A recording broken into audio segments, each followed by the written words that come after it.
What's up, everybody? Welcome to Move the Sticks, presented by Castrol Edge. DJ and Bucky back with you today. And I know we have a big weekend of football coming up. We've got the playoffs, the wild card round, and you can go to a lot of different podcasts and find the preview for that wild card round.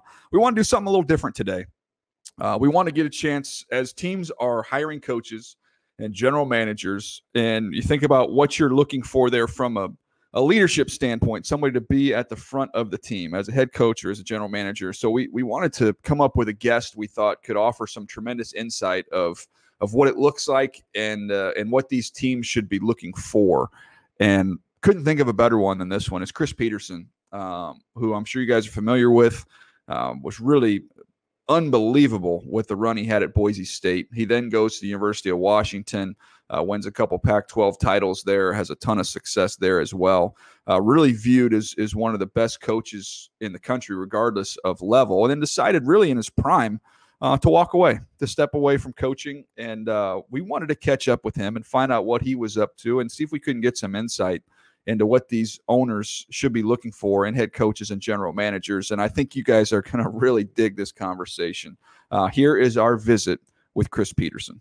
All right, Buck, excited to have a good friend back on the show again. We get a chance to meet with him just about every year at the Pac-12 Media Days, and really we look forward to catching up with him today. It's Coach Chris Petersen joining us. Coach, how you doing, man? I'm doing great. I'm hanging in there good, and I hope you guys are too. No, absolutely. We're going to get into some team building, culture building as all these NFL teams are starting to try and start fresh here going forward. And we thought you'd be a great resource to tap into on that front. But before we get there, what have you been up to, man? We're curious. What have you been up to? Well, I've been hiding out in Seattle a little bit. So I'm still affiliated with the university. I'm doing some stuff with our business school. There's a kind of endowed leadership position over there. So I do different type of stuff, mentoring some MBAs. I'm not teaching a class right now. It might be something down the road, but I do some different projects with professors. I've been, besides that, I've been doing a little bit of consulting with some coaches, trying to navigate through this crazy time, and working on, I had this built for life philosophy, kind of throughout my coaching career. It was kind of the heart and core of like what we were trying to do with our players, and just working on tightening that curriculum up a little bit, and figuring out where I'm going to share that down the road with people. Coach, I think it's interesting that you had that connection with the business school, because I think so many coaches look towards business books and leadership books to try and figure out how to create their cultures. When you were a coach, did you consult some of those books, or how did you come about developing your leadership philosophy? Well, I'll tell you this. Yes, if you saw my office here, you could. But I had a coach. I had a Hall of Fame coach. It was played at UC Davis, and Jim Soker, who since passed away, is in the Hall of Fame. And I remember this. 30 years ago, he told me, we were talking about leadership one day, and he said, leadership is an art form that's created on a moving canvas. You'll never completely capture it, but that doesn't mean you can't create a work of art. Ooh, I love that. And I remember thinking that, when he said that to me, I'm like, what's he talking about? My first thought was, well, I'm going to capture this.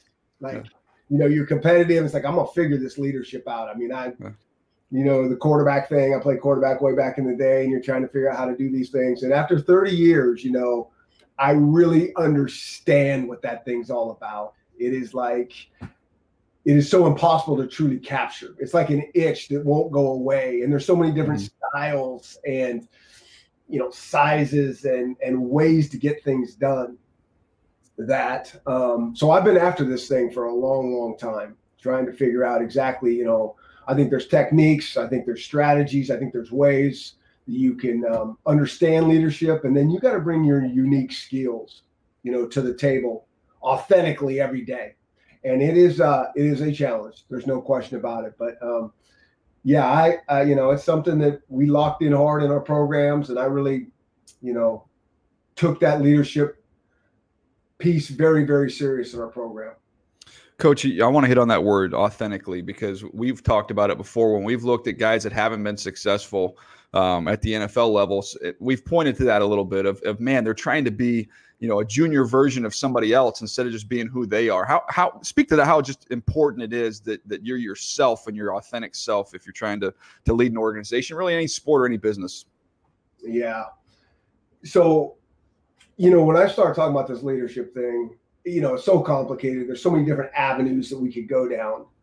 But I always think about when I talk about to start with people, the thing that makes the most sense to me is I call it the paradox of leadership.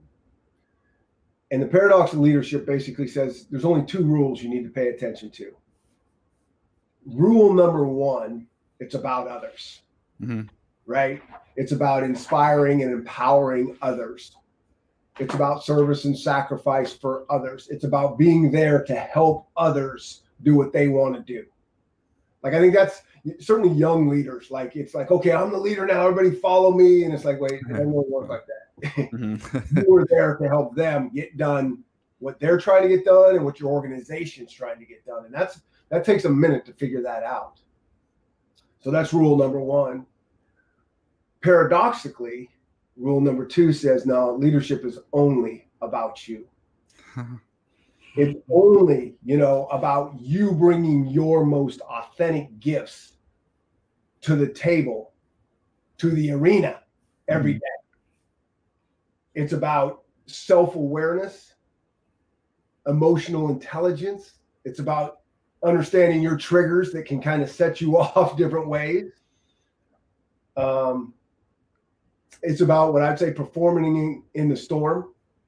Like, I really think that. I think it's pretty easy to be a leader when it's all good. But when the adversity hits, how do you handle that? Everybody else is losing their mind. How do you handle that? And it's about growth and change in you and your program, people around you. So that really, it took me a long time to kind of latch onto that, because I was always thinking, like, why won't they just do what I say? Just do what I say and you'll be fine.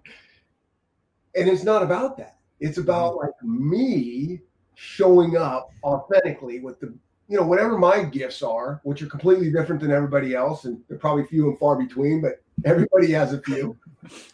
And really, like, if I can show up with my best and then push those to support others, that's a great starting point for me when I think about leadership. Coach, you mentioned something that I think happens every year, and I know great coaches understand this. Every year there's some kind of storm that you must navigate through to get to the other side to have success. And it may be a player, it may be an issue that you're having with the scheme, but there's always something that you have to deal with from an adversity standpoint that you have to overcome. How do you prepare yourself and your team to deal with those rough moments that may come while still maintaining the course when it comes to how you plotted out the season? I really think it has to do with, what your program is. It's training that mindset. I love this. I love to watch any championship that is earned, whether it's the Lakers last year, whether it's, the Super Bowl champions, whether it's the NCAA. And if you listen to them, this would be my next project maybe down the road. And I would just get all these clips of them being interviewed on the phone, or on the field after the game, whether it's the baseball team, whatever. And like clockwork, everybody says the same thing. We've been through so much. This has been so hard. They have tears in their eyes. I'm so proud of the team. Like, we stuck together. Like, nobody ever says, wow, that was so great. It was really easier than we thought it was going to be. And you think from the outside, that you'd be the best team, and the Lakers do the Lakers, they said it. Like, I listened to them again. So I can't remember who it was, the player or the coach said, I just can't believe what we've been through, and we got this done with COVID and all those things. So it's like, that's just part of the gig. And those, like, I always think about this. Sports, certainly football, but I think you can say sports in general. It's about random events and setbacks. That's the game. So whoever can handle those things the best and just be resilient and and so like you have to know that's coming. You have to train for that. You have to get your mind right. You have to practice that and you have to set up and practice where they're failing and have them keep working through that. And, and I really think that the teams that handle that the best, that's what I was getting to, that performing in the storm. Like, it's all good when it's good. Mm-hmm. I love being a leader when it's all good. I mean, it is tough when it's like, wait, this didn't go like we thought it was going to be. I mean, your stomach's like, got 17 knots in it, and you're like, oh, now what? What do I say now? That's what it's all about. Coach, this is so great, man. I want to tap in a little bit on the player side of things as we're going through the evaluation process. I think back to the job you did at Boise and at Washington, not only bringing in really good players, but then developing them and making them a better version of themselves. What's a great question? We get a chance. We can all watch a tape. We can all see these guys play. We can put 40s on. We can get all the numbers, all that stuff on the paper. When you get a chance to visit with these guys, obviously it's important to get to know them. What's a great question that you had when you were trying to recruit guys and learn about them? Yeah, I think that you're on the right track there. It is about like asking the right questions. Mm-hmm. And the questions to me come about what we're trying to find in players or in coaches, like whoever's going to join our organization. Like, you have to know who fits you.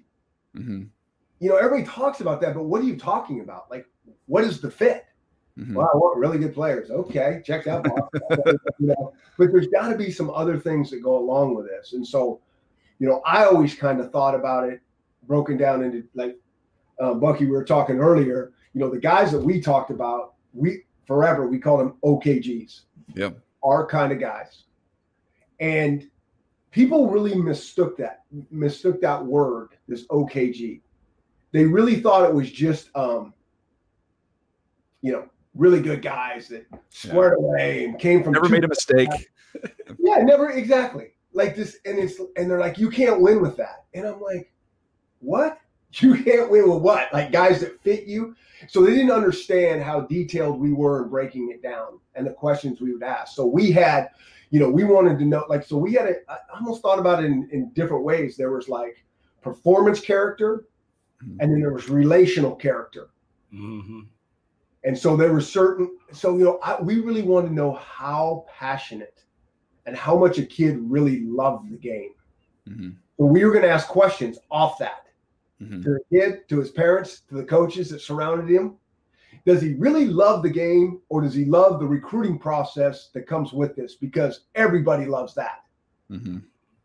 That, and it's really easy to get those things. Everybody loves playing 7-on-7 now because they want to post a highlight of them making these great plays and everybody liking it. Like, are you doing this because you love the game and you love working your craft and you love improving, or do you love all the stuff that comes with it? Like, what's more important in this thing?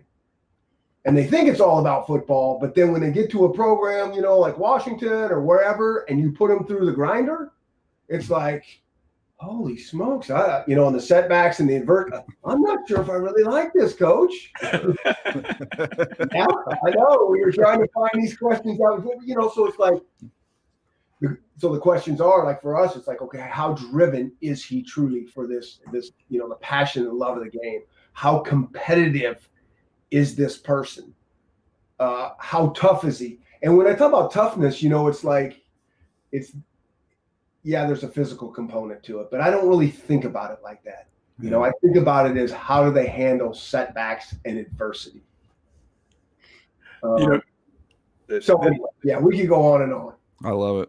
No, Coach, that's so fascinating because we're at a time, I mean, not only in college, but in the pros where certain jobs require a program builder, is what you say.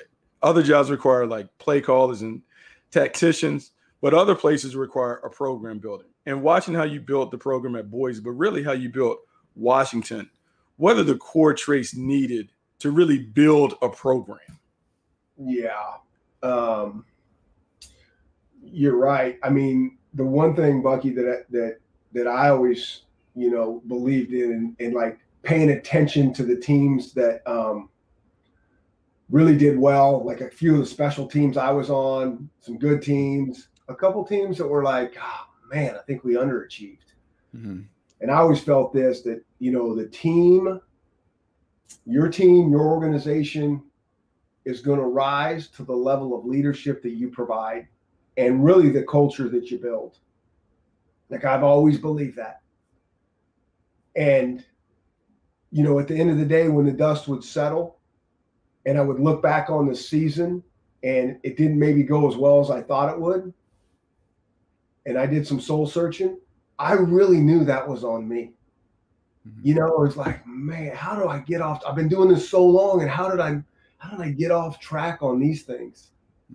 But I think it starts with like leadership, and I think it starts with like creating like inspired leadership. So again, that's a whole nother topic. Like, what does that look like, right? Yeah. I think you know, everybody wants to talk about culture, and I, in some ways, don't like the word at all because it's just so overused and it's just numbing. And everybody talks the same thing, and so few people really do it. I like to think about like this, like culture to me is more of the long game. You know, that's developing like these habits and these traits and the character skills, like the built for life stuff that I was talking about. And there was a GM in the NBA that said this when he was asked, you know, what's your job here? And he said, my job is to create an environment where people can do their best work. And I heard that and I'm like, that's brilliant. Like, how simple is that? And you think about that when you go to work every day. If you're the leader, you know, we're all leaders, right? The position coaches are leaders of their groups, and everybody's got their, you know, their area, their responsibility that they own. Like, are you creating this environment where the people that you're working with you can unleash their talent and let them go to work? And then I think it's about creating a disciplined strategy. You know, everybody's got to have a strategy. How are we going to win in this business? And then when I use the word discipline, because it's easy to get off track, you know, you got to keep adjusting and tweaking because we know random events and things. And okay, now this is different than we thought. We got to keep evolving it, but we're going to stay disciplined to the process and to the things that we think really we hang our hat on. And then the last piece is the learning piece. I mean, you have to continually just ask the questions, right, Daniel? I mean, it's about asking the questions and like, okay, so, and when you're asking these great questions, I think you're always learning. Coach, I think we're about the same age, and you know, come up playing the quarterback position. You're around how the game has been taught and how coaches handle situations. And I feel like it's changed a little bit just with the difference in how kids are coming up nowadays. Where you talk about the standard, right? You have your universal standard that we're going to have as a program, but I feel like now more than ever, maybe the individual instruction. You know, like it's not just that you got to have the one message, you have your standards, but then I feel like these kids, some guys need something different from the guy next to them. Have you noticed that at all, the change where you can't just have kind of a one size fits all for these kids, where you're going to have to reach one kid one way and another kid a different way? 100%. You know, it is different. It's like, you know, the good old days, get in line. I'm the coach. That's why it works. Just pay attention. And it's like, now it's like, wait, what? You know, there's so much more. They're educated so much more, and there's, you know, they're coached at a higher level by the time we get them, and they've seen different things. But even just mentally, like, you know, certain guys learn different ways. But to me, the whole leadership thing, and again, like, I will tell you this, like, I think the NBA, you know, the NBA is kind of interesting to me, and certainly the NFL, but the NBA and those coaches, because in the NBA, the players have all the power. They have it. So the very best coaches, they learn to win influence. They're not you can't use the power trip, the power tools, so to speak. They're working. Yeah. And you look at those guys that are doing those things, you know, the Spoelstras and Brad Stevens and all. I mean, those guys are phenomenal. They just earn that trust and respect and win influence with their guys. Pete Carroll and, you know, all the best of the best. That's what they do. You know, you look in college and certainly in high, a lot of it is still a little bit of that, you know, I'm the coach, this is why we're going to do it. But you see, like, what you're talking about is it's kind of changing. The times are changing. And really, I think in a lot of ways, you have to be much more skilled as a coach to put this team together because everybody is different. They know more. And I think in a lot of ways it's for the good. You know, there's certain things I think are changing for the bad, and we can talk about social media and the comparison thing and the transferring and like a lot of stuff. Like, hold on here. Yeah. But in terms of how to lead people and how to treat people and get the best out of them, understand really, like we talked about that word, authentic, right? What makes what makes Johnny tick is going to be different than what makes Jimmy tick. Yeah. And good coaches figure that out. You know, Coach, it's funny that you bring about the developmental model. One of the teams that you mentioned, you talked about Eric Spoelstra. I'm fascinated by the Miami Heat and their way of developing players. And Daniel was asking a question where it kind of really centered on how do you develop players and the skills that a coach is necessary. And thinking about the quarterback position, it is the most difficult position to play and to coach. And so in a perfect world, how do you believe like a coach could create a developmental model to allow players to really be at their best? Because it's not a one-size-fits-all position, but you have a lot of talented players that can play if you cater things a certain way. Yeah, you know, what I just try to do is, you know, I go back and I try to look at the guys that are the best of the best that have played the longest and, you know, and study those guys. And then you kind of couple that with some of the, you know, the best coaches. You know, I just, you know, the guy right now is obviously Tom Brady. Yeah. And how driven. And I mean, after all these years, that was the first thing I talked about, right? Trying to find those OKGs. It's like how passionate. There's nobody more driven and passionate about the game than this guy. And it's been going on for 20 plus years. Are you kidding me? And then, so, you know, these guys bring these, they got to bring something to the table that's kind of special. And then you pair them with that special leader that's there to support and develop these skills and understand the game. And then it goes back to the paradox of leadership, right? It's like these really great leaders and coaches are there to support these guys. I will tell you this unbelievable story. So this was like 2 years ago, I think. The Saints were playing, I think they had just played the Rams, and they didn't want to go back home because then they played the Seahawks, so they wanted to stay on the West Coast. They play the Rams, I think it could have been the Chargers, but the Rams. That's the game that Drew Brees, you know, breaks his thumb. Yeah. So I go down Monday. The Saints are there. I go down to the field. They're practicing. I go to say hello to Sean Payton. And I'm feeling bad. You know, they lost their star. And I kind of tiptoe up, hey, Sean, how you doing? And, hey, really sorry to hear about Drew Brees. And he's like, yeah, it's a bummer. And I'm like, man, you know, I'm like feeling sorry for – I'm feeling sorry for – and he's like, Coach, we're good. This is what we get paid for. This is exciting. We'll get Teddy going. I mean, Teddy's a great player. We're going to get him going. I mean, and he went on for 5 minutes about how like, and I walked away thinking, no way. They won their next 5 games. They won them all. Yeah. And so it's that combination of obviously a really good player. You know, Teddy Bridger got a lot of talent, and then that support and that belief and that mindset. It was phenomenal. I mean, in that 5-minute conversation we had about that, I walked away from that conversation inspired as a coach. Coach, you mentioned Tom Brady, and Bucky and I talk about this all the time when we look at quarterbacks that have kind of hit and then have struggled, right?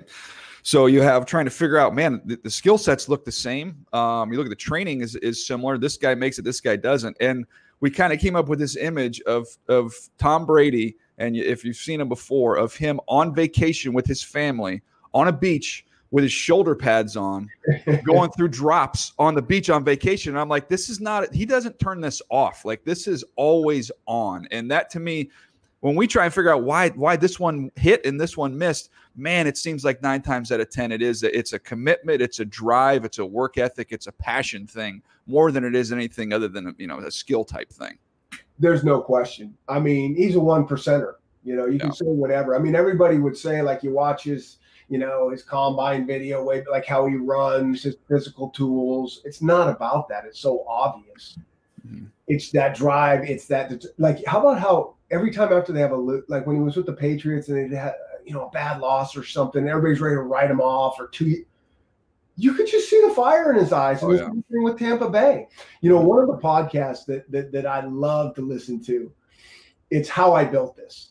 It's my favorite. Well, so the thing is, like, you can listen to 5 of those, and it's the same traits. Yep. Like, it's roadblock after roadblock after roadblock, and they just figure out what the next move is. And that's what I think about the great quarterbacks or the great competitors. Like, most of us would tap out. Like, this is too. I can't get this. So many people were probably thinking about inventing great things, but they ran out of money and regulation, you can't do it. Not those guys. They figure out the next move, and they're always on their last straw. And then this happened, and then this happened, and it's kind of the same characteristics. It's like the flywheel. It's also by the way, the book is out. You got to read the book on How I Built This book. I'm almost finished with it. It's phenomenal, Coach. You'll love it. But it's also the same thing as the flywheel, right? It's like the Good to Great with Jim Collins, where he talks about it takes forever to pull that wheel, but man, once you can get that thing spinning, then you're off and running. It's the tough part to get to that point. Once you get that thing spinning, you're good. Absolutely, Good to Great, one of the top 3. I don't even like to use the word business books because I think it applies to teams and organizations. So I love it. Coach, one of the last things. This is interesting. I think you can relate to it as a coach. Ron Rivera had a situation where he talked about, I want guys who love pro football, not guys who love being professional football players. And to me, my interpretation was, I want people on my team that are deeply invested in winning as I am. Do you agree with that sentiment? How does that resonate with you? I think it goes back to the number one thing we were talking about. It's that driver passion for the game. They just are driven. Like, there's, you can talk about whatever you want about pro football and the money they're making. The special ones, are there for the drive.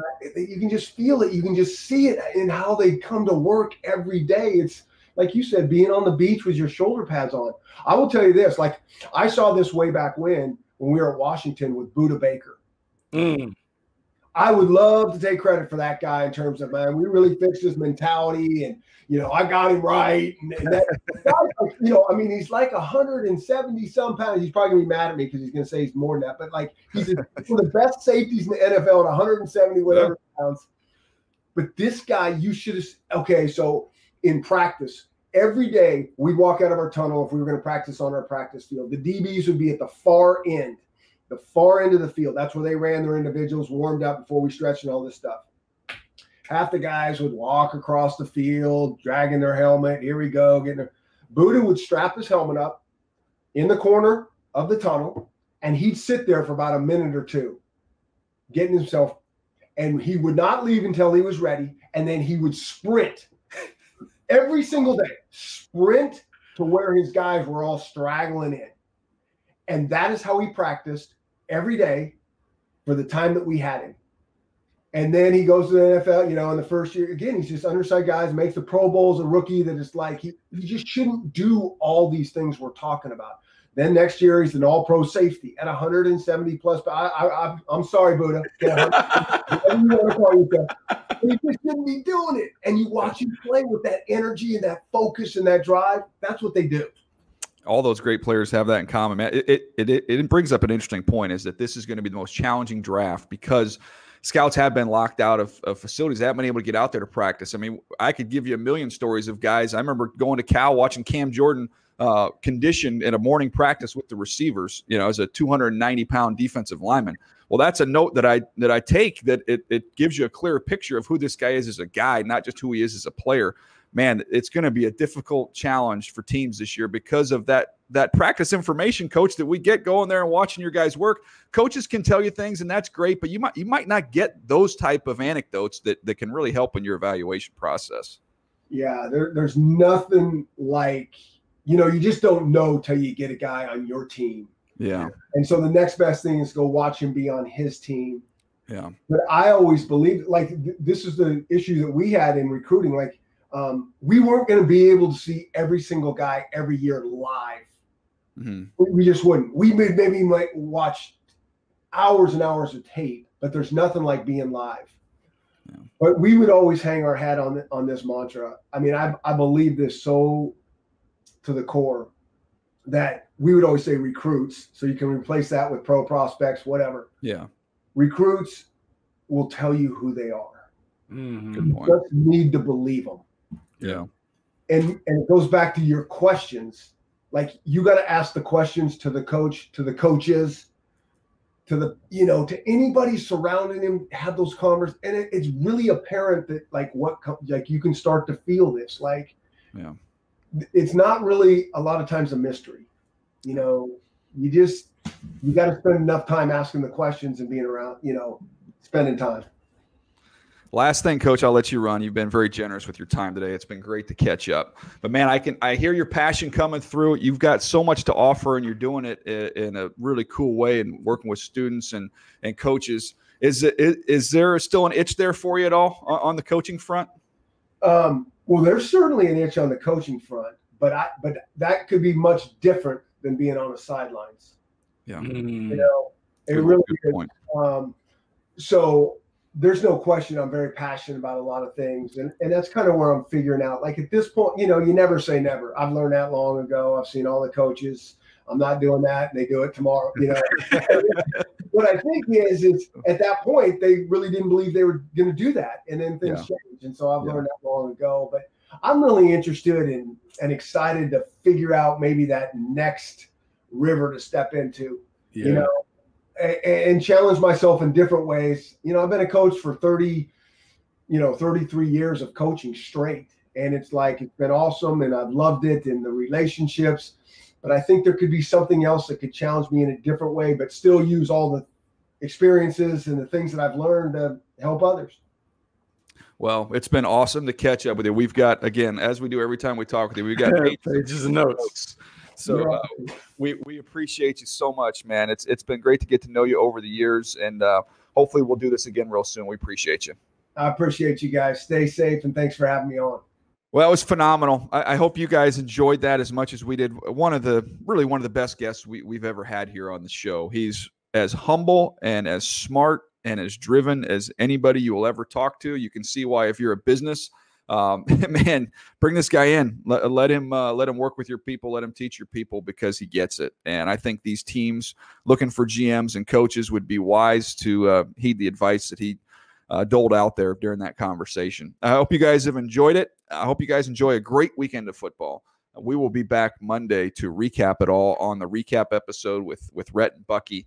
And then we'll get a chance to really start marching towards the draft, start getting into some of these college players that are going to be making the leap here to the NFL level. Look forward to that and those conversations. That's going to do it for us today. Appreciate you guys hanging with us. Appreciate you listening to Move the Sticks, presented by Castrol Edge.